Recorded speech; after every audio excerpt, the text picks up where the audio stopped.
আসসালামু আলাইকুম রহমতুল্লাহ। আজকে একটা রেডমি 13C, এটা আমরা এফআরপি খুলবো আনলক টুল দিয়ে।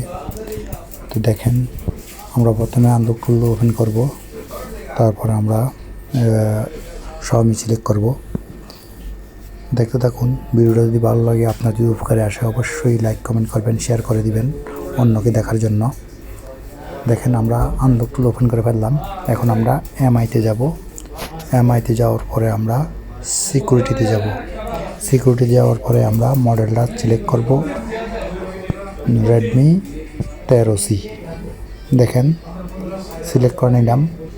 এখন এটা কি, এটা সিলেক্ট করার পরে আমরা কিন্তু ডা দেখাই দিতে হবে। ডা, এই দেখেন, এটা মডেল। এই ডা কাস্টম ডায় যাব।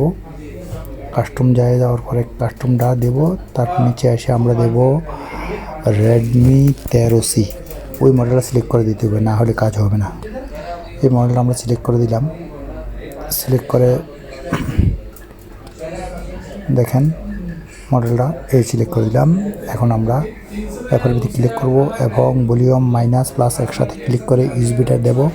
দেওয়ার পর ইনশাল্লাহ যদি কম্পিউটার পেয়ে যায়, তাহলে সাথে সাথে গাড়িটা ওকে হয়ে যাবে। দেখেন, আলহামদুলিল্লাহ, এফআরপি ওকে হয়ে গেল। তো আজকে এই পর্যন্ত। সবাই ভালো থাকবেন। ভিডিওটা ভালো লাগলে অবশ্যই শেয়ার করে দিবেন। ওকে, ধন্যবাদ।